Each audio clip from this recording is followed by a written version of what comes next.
میرے رسول پاک صلی اللہ علیہ وآلہ وسلم ارشاد فرماتے ہیں کہ تمہیں بتاؤں گھروں میں سب سے بہترین گھر کون سا ہوتا ہے؟ او میرے بھائیوں، وہ کتنا کو بہترین گھر ہے جسے مدینے والے رسول نے بہترین کہہ دیا ہے۔ فرمایا تمہیں بتاؤں نا گھروں میں بہترین گھر کون سا ہے؟ ہم سمجھتے ہیں ٹائلیں اچھی ہوں، کمرے ہوادار ہوں اور کچن انواع اقسام کے کھانوں سے بھرا ہوا ہو، سین اچھا ہو اور جناب ہر چیز کی سہولیات گھر میں ہو، امن ہو، سکون ہو۔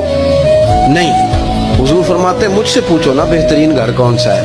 تو یا رسول اللہ بتائیے، سیاستہ میں حدیث ہے، کریم رسول فرمانے لگے گھروں میں بہترین گھر وہ ہے جس میں کوئی یتیم رہتا ہو اور اس کے ساتھ سلوک اچھا کیا جاتا ہو، اچھا سلوک کیا جاتا ہو، یتیم کو رکھا جائے، پھر اس کی پوری نگرانی کی جائے، اسے پورا پیار دیا جائے، اسے پوری